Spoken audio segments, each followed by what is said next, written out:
सिद्धेभ्यः णमीऊणजिणं वीरम् अनन्तवर्णाणदंसणसावम् वोच्छामिणीयं सारम् केवली सुध केवली भणिदम्। यह नियम सार प्रमागम है। इसकी 8वीं गाथा आज सुबह चली।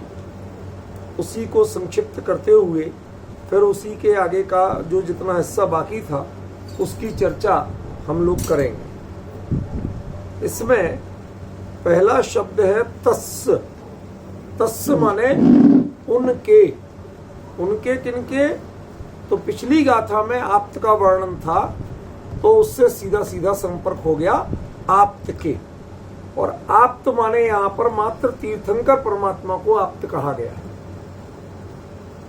ठीक है ना? तो वो अभिप्राय ध्यान रखना, सामान्य केवली का यह कथन नहीं है। तो तस्य माने आप्त यानी तीर्थंकर परमात्मा के मुहुगद वयनम। यहां से मैंने लिखना शुरू किया है, आप लोगों को शायद दिख रहा होगा। मुहुगद वयनम, मुख से उद्गत हुए, मुख से निकले हुए जो वचन है उनको कहा जाएगा मुहुगद वयनम। ठीक है? तो उनके मुख से निकले हुए जो वचन हैं, अब मुख से निकले तो भगवान के मुख से वचन निकलते हैं क्या? तो इस बारे में सुबह विस्तार से चर्चा की थी और बताया था कि मुख से निकले का मतलब, चूंकि हम लोग कोई भी वचन मुख से ही निकालते हैं, बोलते हैं, इस सामान्य अभिप्राय से लेना और विशेष अभिप्राय जहां लेना है तो यहां मुख का अर्थ मुख्यता है। जैसे हम कहते हैं ना कि तीर्थंकर परमात्मा की मुख्यता और बाकी जो सौधर्म इंद्र, मागध जाति के इंद्र जो दिव्य ध्वनि की व्यवस्था करते हैं उनको गौण बता दिए। ठीक है ना? तो ऐसी मुख्य गौण व्यवस्था से उद्गत वयनम, उद्गत, उद्गत माने निकले हुए जो वचन हैं, उन वचनों की विशेषता क्या होना चाहिए? उव्वावर दोष विरह्यम, पूर्व और अपर ये दोषों से रहित होना चाहिए। तो यहां पूर्व और अपर दोष माने क्या? सामान्यता तो हम पहले जो बात कहें, आज कोई बात कहें, कल कोई बात कहें, दोनों आपस में टकरा रही हो तो इनको हम पूर्वापर दोष कहते हैं। लेकिन हमारे जिनवाणी में कई तरह के दोष शास्त्र के या वाणी के बताए गए। उन दोषों में अव्याप्ति, अतिव्याप्ति, असंभव, ठीक है ना, पूर्वापर, संतुलन रहित, ठीक है ना, व्याकरण के दोष, बहुत तरह के दोष होते हैं। तो यहां आचार्य ने अकेला पूर्वापर दोष क्यों लिया, ये प्रश्न है मेरा। जब दोष अव्याप्ति, अतिव्याप्ति, असंभव आदि सभी हैं तो आचार्य देव ने यहां अकेला पूर्वापर दोष रहित ऐसा इसी दोष का नाम क्यों लिया, बाकी दोषों को क्यों नहीं कहा? तो एक तो ये कहना आसान है कि इसको प्रमुख कर लो, बाकी को आदि में ले लो, लेकिन फिर आदि शब्द भी तो होना चाहिए था। आदि शब्द है नहीं, तो इसका वास्तविक अर्थ कुछ गंभीर है। सुबह उसकी चर्चा की थी मैंने, इसलिए विस्तार से तो नहीं लूंगा पर संक्षेप में अभी लूंगा, क्योंकि जो लोग नहीं सुन पाए, भले ही अपन ने भेज दिए थे ऑडियो वीडियो सब, अब जो नहीं सुन पाए तो वो एकदम से कैसे समझे विषय। ठीक है ना? जो अकेले शाम की समय चर्चा में ही समय निकाल पाते हैं, नहीं सुन पाते हैं, कई कारण रहते हैं, तो उनको कुछ तो समझ में आए, जब तो आगे का विषय समझ में आएगा। तो इस यहां ये समझना कि पूर्व और अपर, पूर्व माने मुख्य वक्ता कौन है? तीर्थंकर, वो तो वीतरागी सर्वज्ञ है, इसलिए उनमें दोष नहीं हो। पर जो अपर माने वचनों की अन्य व्यवस्था करने वाले मागध जाति के देव आदि हैं, वो तो छदमस्त हैं, वो तो रागी है। हो सकता है उनने कुछ गड़बड़ी की हो, उनसे कोई भूल चूक हो जाती हो, समझे ना? ऐसा यहां एक प्रश्न संभव था। तो आचार्य ने क्लियर किया कि इसमें जैसा तीर्थंकर परमात्मा के दिव्य ध्वनि होती है वही चीज भव्य जीवों तक पहुंचती है। ये मात्र माध्यम है, ये उसमें हेर फेर करने वाले नहीं, इसलिए वो वचन यथावत रहते। ठीक है ना? माने पूर्व पक्ष में कौन हुए? तीर्थंकर परमात्मा। अपर पक्ष में कौन हुए? मगध जाति के देव। ख्याल में ना? इन दोनों में ही यद्यपि पर्याप्त अंतर है, प्रामाणिकता तो पूर्व की माने जो केवली परमात्मा है, तीर्थंकर परमात्मा है, उनकी पूर्ण प्रामाणिकता है, क्योंकि वो वीतरागी है, वो सर्वज्ञ है, इसलिए उनके वचन निर्दोष हो सकते हैं। लेकिन जो अपर लोग उसके वचनों की व्यवस्था करते हैं, छदमस्त है वो, मगध जाति के देव, सौधर्म इंद्र सारी व्यवस्था देखता है, तो ये तो छदमस्त है ना, इनके तो राग है ना। लेकिन ये सब होते हुए भी वह व्यवस्था ऐसी ऑटोमेटिक है कि ये खाली उसके एक तरह सिस्टम का काम करते हैं, ये उसमें दखलंदाजी नहीं करते। ख्याल में है ना? सिस्टम का काम करते हैं। जैसे संयुक्त राष्ट्र संघ में एक व्यक्ति बोल रहा और वो मशीनों से 180 भाषाओं में लाइव सुनाई देता है, जो जिस जगह बैठ जाए, जहां का ईयरफोन लगा ले, उसी भाषा में सुनाई देता है। मैंने सुबह बताया अभी था कि मैंने भी यहाँ ऐसे कुछ जगह व्याख्यान दिए हैं जहां एक साथ 6 भाषाओं में लोग सुन सकते। यहाँ दिल्ली में जामिया मिलिया इस्लामिया में एक इंटरनेशनल कॉन्फ्रेंस में मैं गया था, तो उसमें यही हुआ, अरबी वाले भी बैठे, जापानी वाले भी बैठे, चाइनीज वाले भी बैठे, इंग्लिश वाले भी, हिंदी वाले भी, और एक तो ऐसे 6 भाषाओं की व्यवस्था थी। आपको जिसमें सुनना है उस भाषा का ईयरफोन लो, उसकी बैटरी जेब में डालो, ईयरफोन कान पे लगाओ, जो भी मंच से बोल रहा है उसका वो किसी भाषा में बोले, आपको अपनी भाषा में सुनाई देगा। तो ये व्यवस्था कोई भी कंपनी कर रही है, लेकिन कंपनी कैसे ही हो, लेकिन सिस्टम ऑटोमेटिक है। इसलिए वह जो विषय आएगा, जो बात आएगी, वो भगवान की ही आएगी। तो चूंकि पूर्व में कोई दोष नहीं है, तो अवर में भी दोष होना नहीं है। ये दोनों पक्षों के लिए निर्दोष बताने वाली बात है। ठीक है? दूसरा अर्थ, पूर्व माने भगवान की वाणी जो थी, दिव्य ध्वनि जो खिरी थी वो, और अवर माने जो ग्रंथ रूप में लिखे गए वो, प्रामाणिक आचार्यों ने लिखे, मूल आगम रूप में लिखे, उन दोनों में ही कोई दोष नहीं है, जितना मूल आगम का रूप। ठीक है? और जो प्रामाणिक आचार्यों ने दिया उनमें कहीं कोई दोष नहीं है। जिनवाणी आज तक विकृत, वो बाद में जिन लोगों ने की है, 20 पंथ वगैरह ने और दूसरे लोगों ने, वो भूल जाओ, वो तो अलग पहचान में आते। बाकी जो मूल हैं उनमें ऐसा कोई दोष नहीं। फिर कहते हैं तीसरी बात, शुद्धम। ये बड़ा टिपिकल प्रश्न है। जब दोष रहित है तो शुद्ध अपने आप हो गया, तो आचार्य ने शुद्ध की बात क्यों कही है अलग से? बात समझ में आ रही कि नहीं आ रही? कि भाई जब आपने कह दिया कि मेरी वाणी निर्दोष है,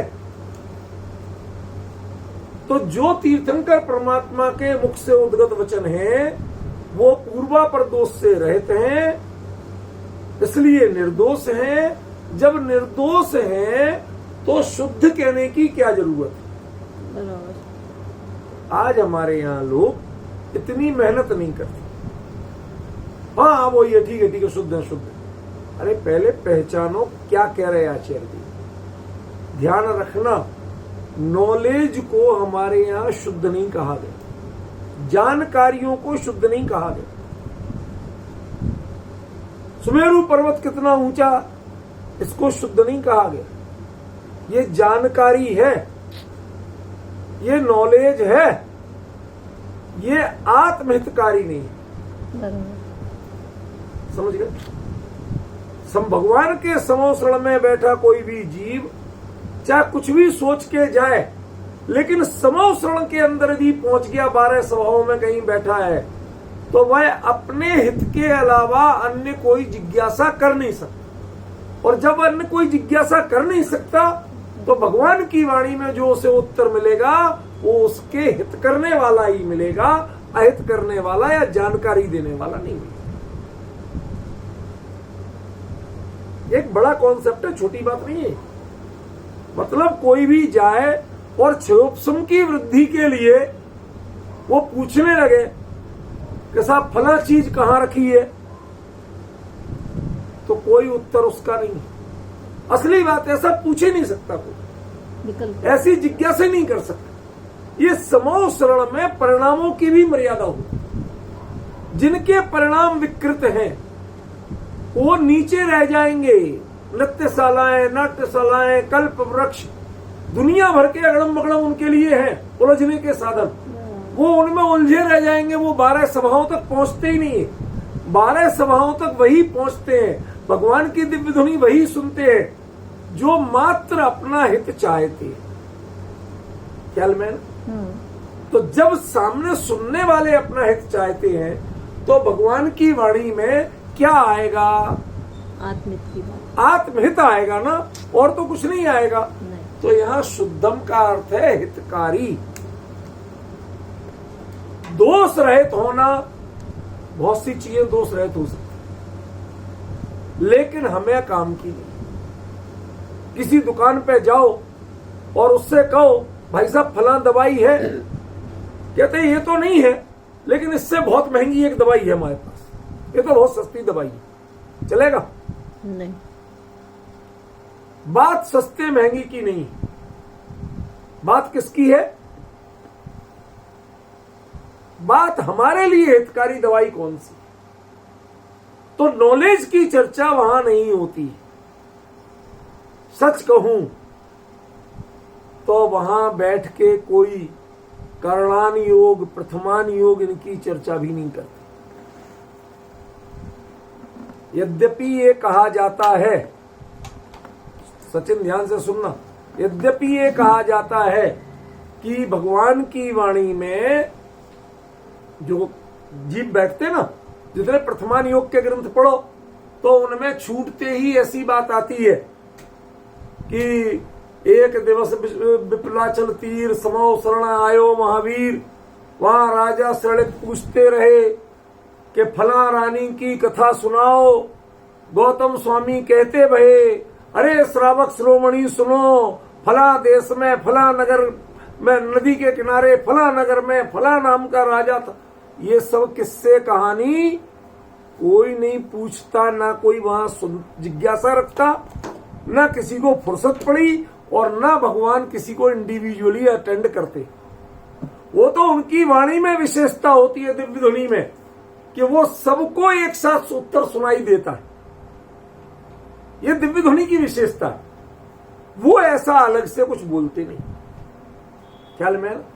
ये जो करणान योग की बातें हैं, प्रथमान योग की बातें हैं, सामान्य चरणान योग की खान पान संबंधी बातें हैं, इन सब के बारे में भगवान को बोलने की फुर्सत नहीं। क्यों? क्योंकि सामने वाले को जिज्ञासा, वो विशुद्ध आत्मिक की जिज्ञासा करते। लेकिन उनकी वाणी में ज्ञान तो अनंत है, समझे ना? उसमें से छांट के जब द्वादशांग गणधर बनाते हैं तो उनमें ये सब विषय भी आते। शब्द ध्यान देना, आते नहीं है। ये प्रथमान युग करणान युग झूठे हैं, ये नहीं कह रहा हूं। ये सब गणधर जो द्वादशांग बनाते हैं उसका पार्ट ये होते हैं। लेकिन भगवान की जो वाणी खिल रही है, जिसे आप शासन या दिव्य ध्वनि कहते हो, उसमें ऐसी कोई व्यवस्था नहीं, क्योंकि सामने वाले अपने हित की बात पूछते हैं और कुछ पूछते नहीं। इसको समझना पड़ेगा, ठीक है ना? इसलिए भगवान जो असली आगम है वो क्या है? जो शुद्ध मात्रात्मितकारी जो चर्चा है वही आगम है। ये जो करणान योग, चरणान योग, प्रथमान योग, दुनिया भर की बातें हैं नॉलेज वाली, उसको इनडायरेक्टली आचार्य ने यहां कह दिया कि वो आगम नहीं। अब आगम द्वादशांगी आगम का आगम तो है, लेकिन तस्य मोहगत वर्णम के रूप में आगम है, भगवान के मुंह से निकली हुई बात के रूप में।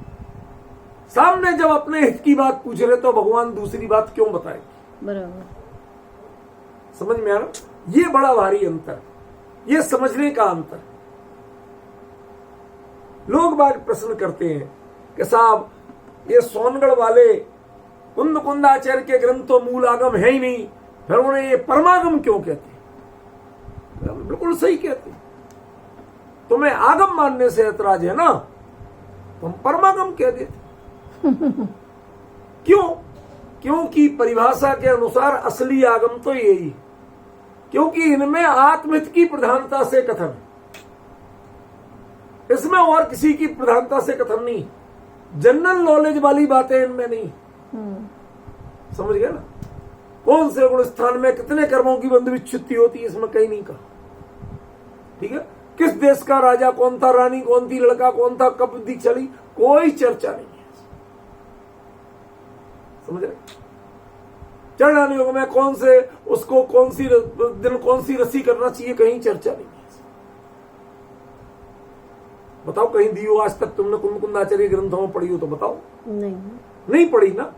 यही प्रमाण है सबसे बड़ा कि ये वास्तव में जो जिसे आगम कहते हैं वो असली आगम ये है, और तुम्हें इसे आगम कहने से ऐतराज हो तो हम उससे भिन्न नाम देने को तैयार हैं, और ये हमें परमागम, आगम से भी श्रेष्ठ।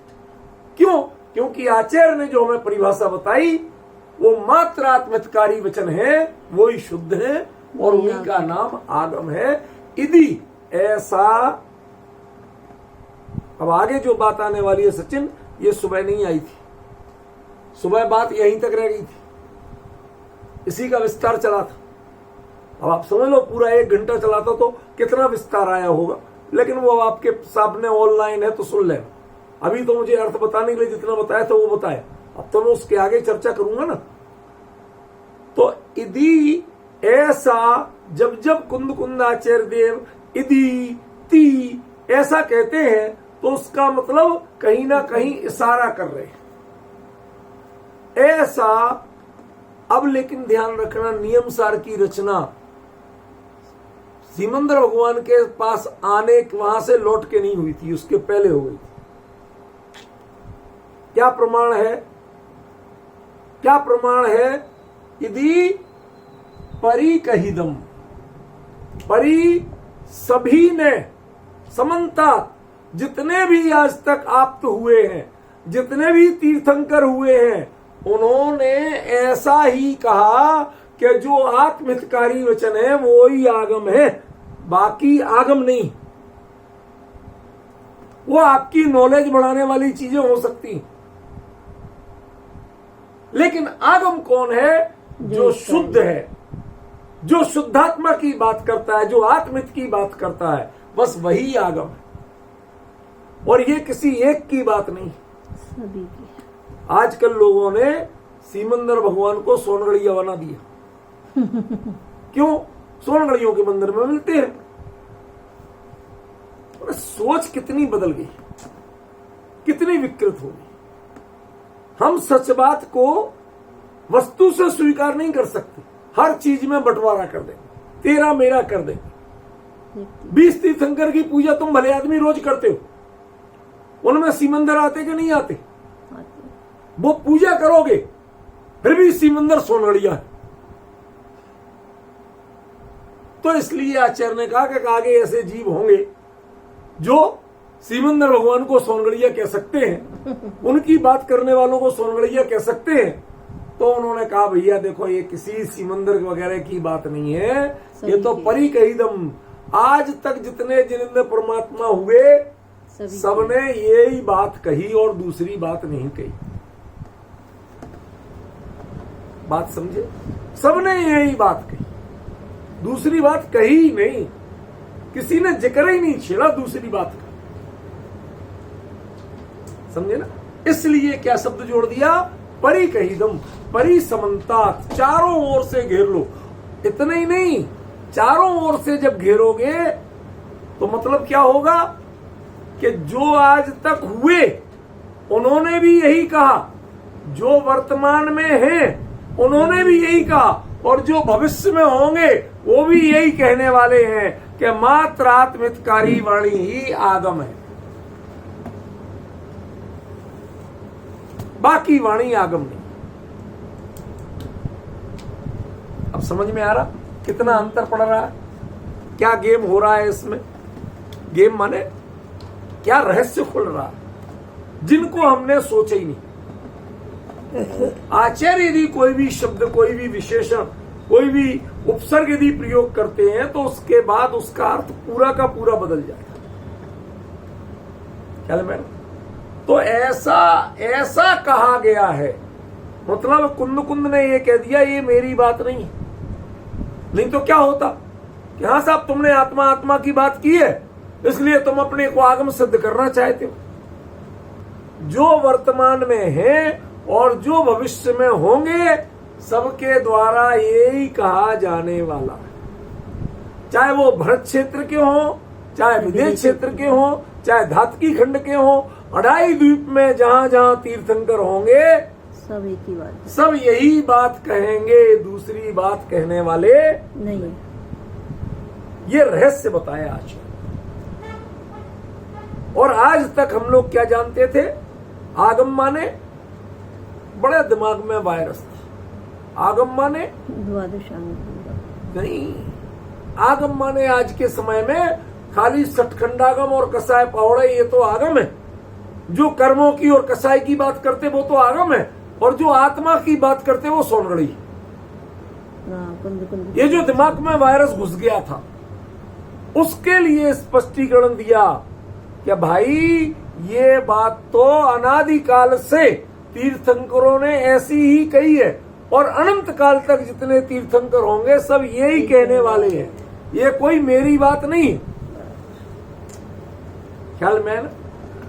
अब शब्द छूटा अपना आगम। आगम किसे कहते हैं?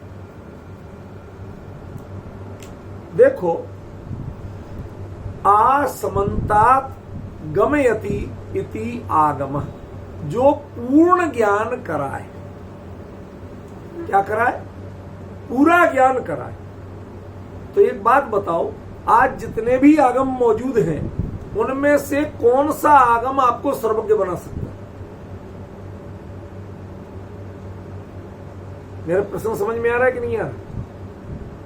ना तो कुंद के ग्रंथ पढ़ के आप सर्वज्ञ हो सकते हो। भाई आगम का अर्थ ही सर्वज्ञ था। आसमंतात गमयति, कोई चीज छूटे ही नहीं, सब कुछ जान जाओ, उसका नाम आगम। जिससे सब कुछ मिल जाए उसका नाम आगम। समझे ना? तो यदि इसका नाम आगम है तब तो फिर आप अकेले आत्महितकारी बात क्यों कह रहे? फिर तो सभी कुछ आगम हो गया। फिर तो दुनिया में जितने जो आपका समाचार पत्र, जो वास्तव में तो दुराचार पत्र है, एक भली बात नहीं छपती। समझ गए? और कहते हो समाचार पत्र, तो हम भी कह देते हैं। तो जो आपका समाचार पत्र है वो भी आगम हो गए। क्यों? क्योंकि वो भी जानकारी का विषय तो है ही ना। जानकारी तो वो भी दे ही रहा, कहां हिंसा हुई, कहां लूट हुई, कहां बलात्कार हुआ, कहां डकैती डली, सब चीजें दे ही रहा ना वो। तो जानकारी का नाम यदि आगम है तो फिर तो आगम की परिभाषा बड़ी गलत होगी। हम तो आगम कुछ और समझते थे। सुनो, इसको समझाने के लिए मुझे एक अलग दृष्टांत देना पड़ेगा, उससे आपको मुद्दे की बात समझ में आ जाएगी कि आगम और शुद्ध इन दोनों का रिलेशन कैसे। मैं बहुत छोटा था, मुश्किल से 8-9 साल का रहा होऊंगा, तब की बात है। तो एक दिन वो ललितपुर में वो नदी बहती है, तो उधर पे एक डोड़ा घाट बोलती, तो उधर को दूर चले गए। तो वहां एक बाबा ने अपना कुटिया सी बनाई हुई थी, हिंदू परंपरा का बाबा था, तो उन्होंने अपनी कुटिया बनाई हुई थी। अब बच्चों को देखा, इधर आओ बच्चों, इधर आओ, इधर चले गए। 3-4 बच्चे थे, हम लोग खेलते गए थे, तो बिठा लिया उन्होंने, किधर बैठो बैठो, हम तुम्हें एक कहानी सुनाते। सुनाओ बाबा। सुनने लगे। तो उन्होंने एक वैदिक मान्यता की कहानी सुनी। वो कहानी मैं आपको सुना रहा हूं, उससे आपको यदि सही अर्थ समझ में आ गया तो आगम समझ में आ गया। वो कहते हैं कि एक बार वैदिक परंपरा के जितने भी देवता हैं सब में लड़ाई हुई आपस में। वो कहते हैं, शंकर जी कहते पहले पूजा हमारी होना चाहिए, विष्णु जी कहते पहले मेरी होना चाहिए, ब्रह्मा जी कहते पहले मेरी होना चाहिए, इंद्र कहता पहले मेरी होना चाहिए, कार्तिकेय कहता पहले, गणेश जी कहते पहले। सब लोग लड़ पड़े। अब सब इंसान परेशान, हम किसकी पूजा करें पहले? तो सब घेर घार के शंकर जी जरा सीनियर थे उनके पास पहुंचे, कहने लगे महाराज आप ही बताओ। तो उन्होंने कहा देखो एक तरीका देते हैं तुम्हें, एक परीक्षा ले बताओ कि तुम्हारे पास अपने अपने व्हीकल है कि तुम अपने अपने व्हीकल पे बैठो चाहे पैदल जाओ, तुम्हारी मर्जी। तुम 3 लोग का चक्कर लगा के आओ, 3 चक्कर, और जो चक्कर लगा के सबसे पहले मेरे पास आ जाएगा उसको मैं ये अधिकार दूंगा कि सबसे पहले उसकी पूजा। अब क्या था, सबको अपने अपने व्हीकल याद आए, सबने चाबी घुमाई, वो दौड़ पड़े। कोई मोर पे बैठा कार्तिकेय, कोई गरुड़ पे बैठे, कोई किसी पे बैठे, कोई किसी पे बैठे। अब सबके पास तो व्हीकल ठिकाने के थे, लेकिन एक बेचारे गणेश जी, एक तो पहली तोंद वाले थुल, हमारे यहाँ तो गणेश जी हमारे यहाँ भी होते, लेकिन वहां तो गणधर भगवान को गणेश जी कहते, समझ में आया। लेकिन उनने जो माना, तो एक तो वो थुल, और ऊपर से उनको टैक्सी भी ऐसी मिली चूहा। और वो बेचारा कहां तक दौड़ेगा इतने हैवी आइटम को लेके, तो वो बड़ी समस्या हो। तो वो बाबा जी, उनके ही शब्द बता रहा हूं, उनने जो बताई थी, वो उन्होंने भी आइटम शब्द बोला था, ये कोई मैं नहीं जोड़ रहा हूं, मैं एक अक्षर नहीं बदल रहा हूं। तो उन्होंने कहा साहब वो चले, तो गणेश जी को लग गया कि साहब मैं तो इतनी 3 लोग के चक्कर, क्या मेरे से तो कैलाश का ही चक्कर नहीं लगाया जाएगा। तो उन्होंने अपने गणेश चूहा पे बैठ के और अपने शंकर पार्वती बैठे थे, उनके चक्कर लगाना शुरू कर दिया। अब जितने भी देवता भाग रहे थे आगे आगे अपने तेज व्हीकल्स पे, वो देखें कि आगे आगे चूहा के निशान, चूहे के पैरों के निशान है। अरे ये गणेश जी बहुत तेज भाग रहे, तो सबने अपने गियर बदले, पूरा जोर लगाया, और सब किसी तरह 3 लोग का चक्कर लगा के हाँपते हुए पहुंचे। सारी जगह देखे गणेश चूहे के पैर के निशान आगे आ गए। उन्होंने आके कहा महाराज अब ये तो क्या चक्कर है, माया क्या है, आप तो आप ही जानो। लेकिन सच्ची बात तो ये है कि हमें आगे आगे चूहे के पैर के निशान मिले, इसका मतलब गणेश जी सबसे आगे आए, लेकिन दिखे नहीं हमें। तो वो बताते बाबा जी कि शंकर जी ने उन्हें बताया कि तुमने 3 लोग के चक्कर लगाए और इसने अपने माता पिता के चक्कर लगाए, ठीक है ना। तुम 3 लोग के चक्कर में उलझे रहे और इसने अकेले अपने माता पिता पे ध्यान दिया, उनको ही प्रधान माना। तो जो मूल थे उनके चक्कर जिसने लगा लिए, उसके 3 लोग के चक्कर हो गए, और 3 लोग का विजेता भी। समझ में? तो हमारे जैन दर्शन में कहते हैं आत्मज्ञान ही ज्ञान है से सभी अज्ञान। इसको जिसने साध लिया, जान लिया, उसने सब कुछ जान लिया। आगम, आ माने पूरी तरह से, गम माने जानना। जिसने अपने आप को जान लिया उसने सबको जान लिया। एक साधे सब सधे, सब साधे सब जाए। समझ गए ना। तो जो शुद्ध है, जो आत्महितकारी है, वही आगम है, अन्य कोई आगम नहीं। नॉलेज का नाम आगम नहीं, ठीक है। सारी दुनिया को जो जानने जाते हैं वो कभी आज तक सर्वज्ञ नहीं बने, और जिन्होंने सारी दुनिया का लोभ छोड़ के एक अपने को जाना वो सर्वज्ञ बन गए। ये जिन शासन की विशेषता, अद्भुत नीति है। तो जब जिन शासन है ही ये, वो दुनिया को जान के, लोकालोक को जान के आज तक कोई सर्वज्ञ नहीं, क्योंकि एक साथ जाने नहीं जा सकता। पर को स्व को जान सकता, और जिसने स्व को जाना उसके ज्ञान इतना निर्मल, इतना निर्मल, उसका व्यक्तित्व इतना निर्मल कि लोकालोक आके उसमें झलकता है। मानो आके बैठ गया हो, इसलिए उसने लोकालोक का ज्ञाता कहा जाता। इसलिए वही आगम है, बाकी कोई आगम नहीं। नॉलेज का नाम आगम नहीं है। आत्महितकारी जो बात है, जिससे तुम्हारा भव भ्रमण मिटे, वो जानकारी का नाम आगम है, बाकी का नाम आगम नहीं। समझ गया ना? एक शंकर पार्वती के चक्कर लगाओ, गणेश जी के चेला बनो तो तुम्हारा कल्याण होगा। तुम बाकी देवताओं के चेला बनोगे तो कल्याण नहीं होगा। ऐसा उस बाबा ने सुनाया था। ये कोई मेरी बात नहीं है, मैं किसी पे कोई कमेंट्स नहीं कर रहा।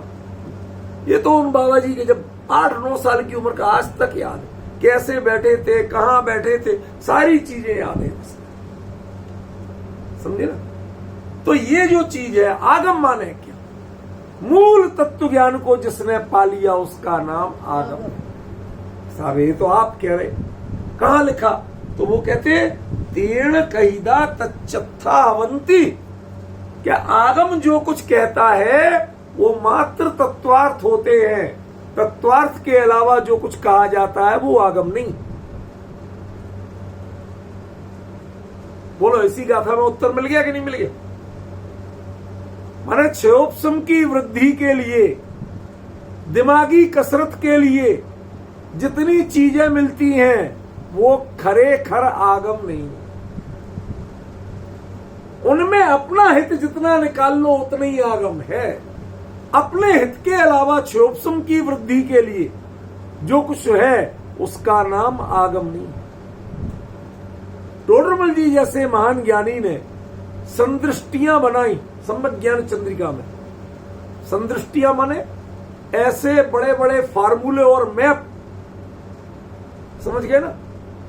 प्रमेय जैसे और पता नहीं क्या क्या कहे, हम तो उतने गणित के विशेषज्ञ नहीं है।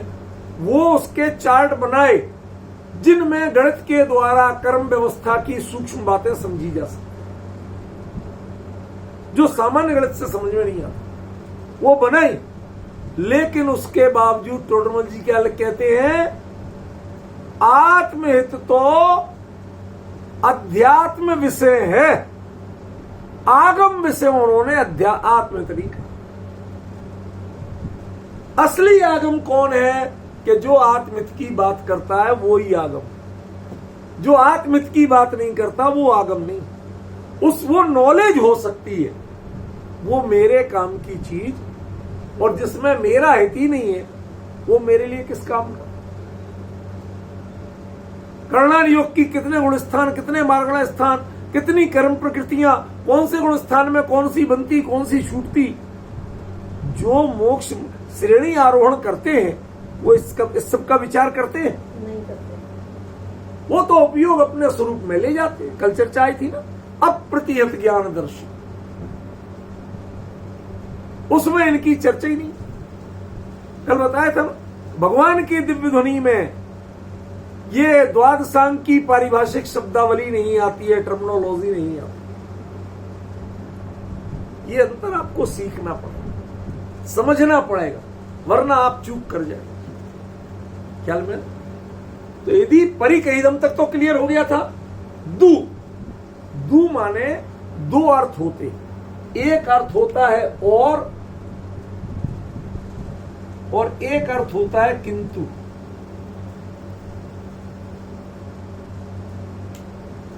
दू शब्द के प्राकृत में कौन कौन से अर्थ होते हैं? दो अर्थ होते हैं। पहला और दूसरा किंतु। अब प्रश्न है कि यहां कौन सा? प्रश्न समझ में आ रहा? इसमें दिखाई दे रहा कि नहीं?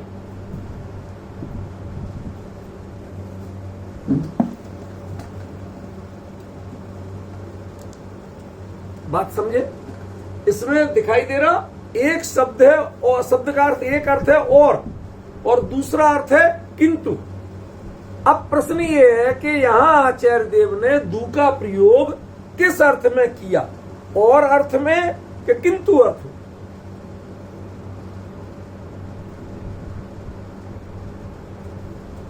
यहां है किंतु अर्थ। किंतु वो आगम माने सब कुछ जानते हैं, किंतु तेन तच्चत्थ, कही उनके द्वारा कहे क्या जाते हैं। तत्- वर्णन कर्म का भी आ जाए, लेकिन कर्म का वर्णन क्यों किया? ताकि आप कर्म की जोड़ भाग गुणा भाग लगाते रहो।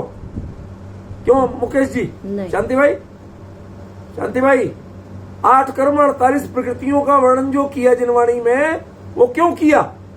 कि बही खाता लेके हिसाब लगाते रहो। अरे इन भावों से ऐसे ऐसे कर्म बनते हैं, माटे ऐसे भाव तुम मत करो। अपने स्वरूप में रहो, इससे बाहर मत जाओ। बाहर जाओगे तो ऐसे ऐसे कर्म बनेंगे। इसलिए जो यदि कर्म व्यवस्था की भी बात आए तो वह कर्म व्यवस्था प्रतिपाद्य नहीं है।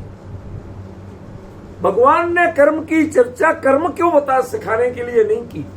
कर्म की चर्चा आपको इसलिए की ताकि आप ऐसी गलतियां नहीं करो कि ऐसे बुरे कर्म बने और तुम्हें नरक निगोद में रुलना पड़े।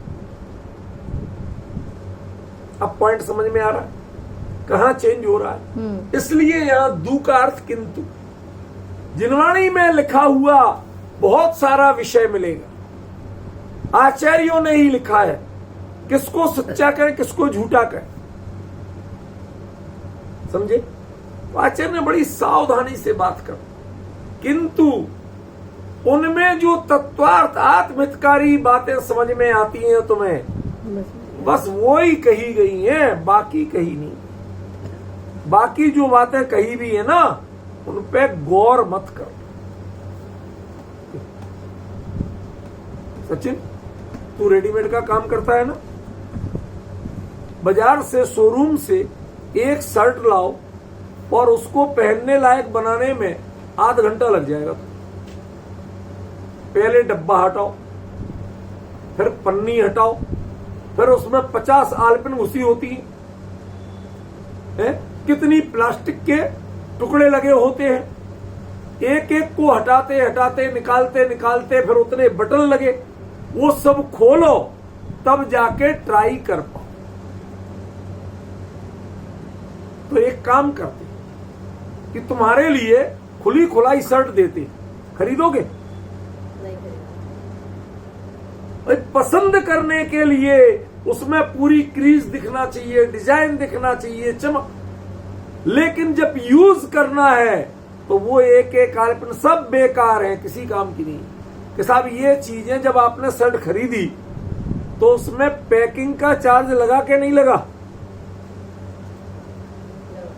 बाकायदा लगा है, दुकानदार अपनी जेब से थोड़ी देगा, लगा है। तो फिर एक काम करना कि वो जितने आलपिन है ना, जितने प्लास्टिक के टुकड़े हैं, फोम का टुकड़ा, अंदर गत्ता लगा, समझ रहे कि नहीं, क्लिप लगे प्लास्टिक के, इन सबको लेके दुकानदार के पास जाना और कहना भैया पैकिंग चार्ज कितना लगाया था? कि साहब 5% लगाया था। कि भैया 5% पैसा मुझे दे दो और ये अपना सामान ले लो। करेगा कोई? नहीं करेगा। ये पैकिंग माने जब तुम्हें यूज करना है तो इन्हें निकाल के फेंक दो। इनके पैसे कम नहीं होते, हमारे पास मत लाओ, हम कबाड़ी नहीं है। तो हमें लगा के क्यों दिए थे? क्या करें, यदि हम गुड़ी मुड़ी बिना क्रीज की शर्ट दिखाएंगे तो तुम्हें पसंद नहीं आएगी, समझ में नहीं आएगी, इसलिए हमें इतनी सारी मेहनत करना पड़ती है। असल में तो ये कबाड़ा है, ये तुम्हारे लिए की गई है, वरना जो दुकानदार है, मैन्युफैक्चरर है, वो तो शर्टें बनाता है। उसकी फैक्ट्री में, जिसकी फैक्ट्री में शर्टें बनती हैं, उसकी फैक्ट्री में आलपिन नहीं बनती, प्लास्टिक के टुकड़े नहीं बनते, फोम के टुकड़े नहीं बनते, गत्ते नहीं बनते, डिब्बे नहीं बनते, वो सब दूसरी जगह से खरीदते। वो उसको बाहरी मानता है, उसका मैन्युफैक्चरर वो नहीं है। गंभीर बात बता रहा हूं, सचिन क्या कह रहा हूं? जैसे वो दुकानदार कहता है मैं इनका मैन्युफैक्चरर नहीं हूं, इनके गुण दोष का जिम्मेवार मैं नहीं, मैं गारंटी लूंगा तो किसकी? आलपिन अच्छा निकलना चाहिए भाई साहब, गारंटी लेगा शर्ट वाला? क्यों? प्लास्टिक की क्लिप अच्छी निकलना चाहिए, गारंटी लेगा? जो प्लास्टिक की पन्नी चढ़ी वो बहुत हाई क्वालिटी होनी चाहिए, गारंटी? वो किसी चीज की गारंटी नहीं लेता। वो कहता भाई साहब जो कपड़ा है ना, कपड़ा और सिलाई दो काम मेरे थे, दो में कोई कमी निकले तो उसकी गारंटी है, अंदर का गत्ता फटा हुआ निकल जाए तो उसकी गारंटी नहीं है। वो कहता मैंने तुम्हें गत्ता बेची ही नहीं, लगाया था लेकिन बेचा नहीं। समझ रहे कि नहीं? ऐसे ही करणानियोग की, चरणानियोग की, प्रथमानियोग की जितनी बातें हैं वो आपके लिए लगाई गई हैं ताकि उनके बहाने आप तत्व को समझ लो। और यदि तत्व छूट गया तो ये पैकिंग है, ये किसी काम की नहीं है, कचरे में डालने की। अरे प्रथमान योग में कौन सा पहाड़, कौन सी नदी, कौन सा नगर, कौन सा राजा, कौन सी रानी, क्या करना हमें इनका? इनसे मेरा हित कहां है? ये तो सुनना पड़ते हैं। क्यों? क्योंकि इतनी भूमिका के बाद लास्ट में बताते कि भगवान के समोसरण में वो गए या मुनिराज के पास गए तो उन्होंने बताया भैया तेरा सच्चा आत्मित्व तो अपना कल्याण करने में है, संसार की चिंता करने में नहीं। तो तू सीधे सुनता नहीं है ना, सीधे ये बात कर तुझे नहीं जमती, इसलिए वो बातें कही गई। लेकिन तुम्हारा, हमारी जो फैक्ट्री है ना, आपकी जो फैक्ट्री है जिसमें आगम होते हैं, उस आगम से कहे क्या जाते हैं? मात्र तत्वार्थ कहे जाते हैं। बाकी पैकिंग मटेरियल, किस्से, कहानियां, वो भगवान की वाणी नहीं है, वो आगम नहीं है। आगम ग्रंथों में मिलते हैं, क्या कह रहे? आगम ग्रंथों में मिलते हैं, सही है, लेकिन कुंद कुंदाचार्य के अनुसार आगम कौन है कि जिससे मात्र तत्वार्थ कहे जाते हैं, वो आगम है। बाकी सब पैकिंग मटेरियल, समझे ना? बिजनेस के लिए काम का है, बेचने के लिए काम का है, पंडितों को सुनाने के लिए काम का है। पंडित है इनके दुकानदार, वो सुनाते हैं तो उन्हें पैकिंग मटेरियल चाहिए। वो यदि गुड़ी मुड़ी शर्ट को बेचे तो कोई खरीदेगा नहीं, समझे ना?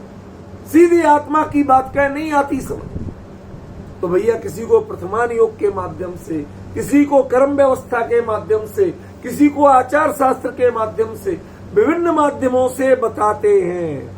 लेकिन ना प्रथमान योग के किस्से कहानी लक्ष्य है आगम का, न करणान योग की कर्म व्यवस्था लक्ष्य है आगम का, और न चरणान योग का खान पान लक्ष्य है आगम का। आगम का लक्ष्य यदि कोई है तो वो मात्र तत्वार्थ का कथन है। अब बात समझ में आई या नहीं आई? शांति भाई क्लियर हुई? जो तत्वार्थ का कथन है वो ही आगम है। आगम मात्र तत्वार्थ को कहते हैं, और आगम वह है जिसमें हितकारी बात यानी शुद्ध बात, जिसमें मिलावटी बातें हैं, वो आगम नहीं। ये एक इतना अद्भुत प्ररूपण है। यहाँ कुंद कुंदाचार्य देव ने नियम सार में ऐसा प्ररूपण किया, तो कुंद कुंद जब ही लिखते हैं णीय भावना निमित्तम मये कदम नियम सारण। ये नियम सार नाम का ग्रंथ मैंने अपनी भावना की पुष्टि के लिए बनाया। समझे कि नहीं? ये बहुत अद्भुत बात है, इसका मर्म समझना पड़ेगा। कितनी ही देर इस पर चर्चा की जाए। तेण कहिदा तच्चत्था हवंती, जो इसके द्वारा कहे जाते हैं उनका नाम मन जो तत्वार्थ है वही इनके द्वारा कहे जाते, अन्य कुछ कहा जाता नहीं है। भगवान का लक्ष्य ही नहीं, जैसे दुकानदार का लक्ष्य वो आलपिन, डब्बा, पन्नी ये बेचना नहीं है, वो शर्ट बेचना। लेकिन ये सब आते, टैग आते, रेट लिस्ट आती है, समझ गए। आजकल वो एक और लगने लगा शोरूमों में, एक प्लास्टिक का वो और उसमें लोहे की कील सी फंसी होती है, सेंसर। यदि आप वो पेमेंट किए बिना माल लेके निकलोगे तो गेट पे सेंसर लगा, बजने लगेगा। भाई साहब निकालो क्या है, पेमेंट करो पहले, जब पेमेंट हो जाएगा तब वो सेंसर को हटाएगा, समझ गए ना। पर ये सब व्यवस्था के अंग हैं, ये दुकानदार इसका बिजनेस नहीं करता। बिजनेस तो वो अकेली कमीज बेचता है, ये करता। ऐसे ही बिजनेस, भगवान का बिजनेस क्या है, आगम का काम क्या है, तत्वार्थ का ज्ञान होना। यदि तत्वार्थ के अलावा तुमने अन्य किसी चीज को यूज किया, आल पिनों को अपने कहीं कहीं लगा के पहना, सब लग के आए थे, तो पहन पाओगे कमीज? हटाना पड़ेगी। ऐसे ही किस्से, कहानियां, कर्म की गणित, ये हटाना पड़ेगी। मूल तत्व ज्ञान आत्मितकारी बात को पकड़ना पड़ेगा, तभी वो आगम कहलाएगा और तभी आगम के द्वारा प्रतिपाद्य तत्वार्थ होगा। जिसने आगम से तत्वार्थ को नहीं पकड़ा, बाकी कुछ भी पकड़ा, न्याय को पकड़ा, तर्क को पकड़ा, आजकल बहुत लोग हो गए, न्याय की बात करें तो उनको बड़ा विद्वान माना जाता है, तर्क की बात करें बड़ा विद्वान माना जाता है। क्यों?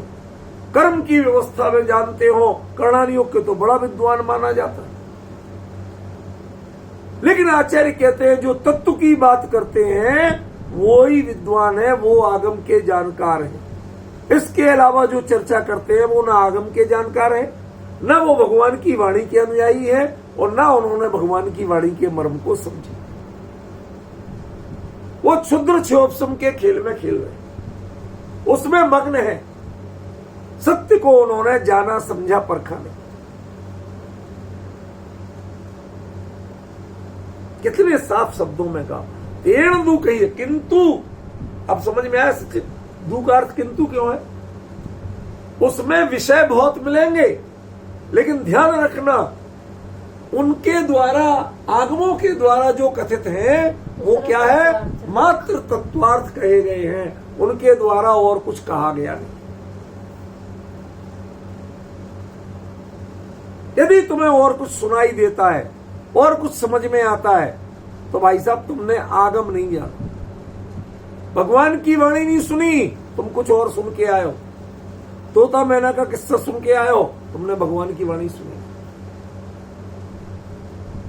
सच कह रहा हूं भाई साहब, आज प्रथमान योग की बातें पढ़ पढ़ के जितने दिमाग में वायरस हैं उनकी सीमा नहीं है। मुमुक्षुओं के लिए एक बढ़िया वायरस मिला, नाराज मत होना, मैं तो खरी कहता हूं, बड़ा विकट वायरस मिला प्रथमान योग से। रामचंद्र जी लक्ष्मण के सबको 6 महीने लिए घूमे थे, तो हमने 6 घंटे रख लिया तो कौन सी बड़ी भैंस खोल ली, क्या अपराध कर दिया? वो 6 महीने लिए घूमे थे, तो मिथ्या दृष्टि नहीं हुए, छायक सम्यक दृष्टि बने रहे। भगवान, तुमने तत्वार्थ का ग्रहण नहीं किया, तुमने मुर्दे को कितने समय तक रख सकते इस बात का ग्रहण किया। इसका मतलब है कि तुमने आगम का ग्रहण नहीं किया, तुमने आगम को नहीं पढ़ा। अपने हित की बात निकालते तो आगम था, तुमने प्रमाद का पोषण किया, विकार का पोषण किया, तो वो आगम नहीं, वो तत्वार्थ नहीं। समझे? यदि तुम तत्वार्थ को निकालोगे, आत्मितकारी बात को निकालोगे, तभी आगम आगम है और तभी आगम भगवान की वाणी है। अन्यथा ना वो भगवान की वाणी है, ना वो आगम है जिसमें गृहीत मिथ्यात्वादि की पुष्टि हो, तो कभी ऐसे कोई भी आगम नहीं है, भले ही उनका नाम आगम हो। समझ गया? ये इस गाथा से हमें अच्छी तरह समझना। तत्वार्थ पकड़ में आए, आत्मित सीधा पकड़ में आए, सारा मिथ्यात्व छूटता नजर आए, तभी वो आगम है। मिथ्यात्व पुष्ट हो वो आगम नहीं है। एक सज्जन हमसे बोले, शांति भाई सच्ची घटना बताता हूं, मैंने कहीं बोला कि भाई पद्मावती, क्षेत्रपाल, इनका तो कोई योगदान नहीं है जिन शासन में, व्यर्थ में हम अपना, इनका यदि कोई योगदान है तो गृहित मिथ्यात्व बढ़ाने में, संसार में डुबाने में। अरे साहब आप ऐसा बोलते वैसा बोलते, लड़ने लगे, मुमुक्षु विद्वान होकर लड़ने लगे।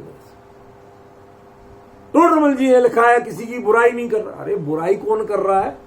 टोडरमल जी ने ये भी तो लिखा कि यदि शराब की निंदा करें और कलाल यानी शराब विक्रेता को बुरा लगे, दुराचरण की निंदा करें और वेश्या को बुरा लगे, तो हमारा उद्देश्य तो अपने आप को सुधारना है, अपने भाइयों को सुधारना है, तुम्हारे धंधे का नुकसान करना नहीं। मेरा भाई पियक्कड़ नहीं मरे, हम तो शराब के दोष बताएंगे।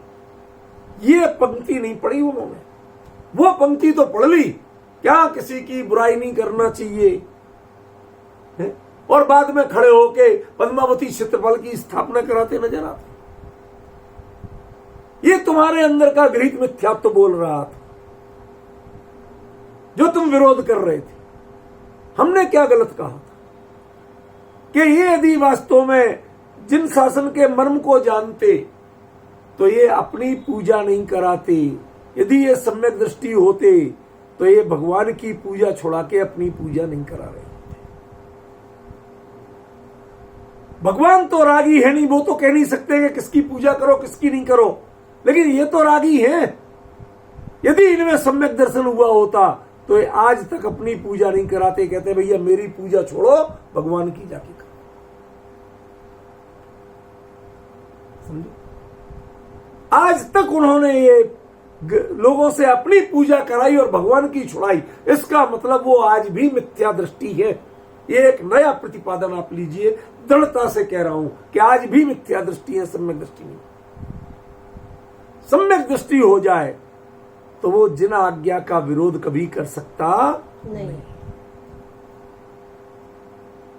इसलिए हमें समझना पड़ेगा, तेण दु कहिदा तच्चत्थावंती, जो यदि जिन भगवान की वाणी में निकलेगा तो वो तत्वार्थ ही होगा, आत्मितकारी बात ही होगी। गृहित मिथ्यात्व को बढ़ाने वाली बात वो भगवान की वाणी में कभी मिल सकती नहीं। ख्याल में आया? ये गाथा इस रूप में अभी अपन पूरी कर रहे हैं। अगली बार इस पर थोड़ी चर्चा और करना है, एक दो बिंदुओं पर, वो चर्चा करके फिर अगली गाथा लेंगे। कल से अपनी चर्चा का विषय वापस प्रवचन सार जी रहेगा रात को, ठीक है ना? आगामी रविवार को फिर से यही विषय चलेगा। आज समय हो गया यही।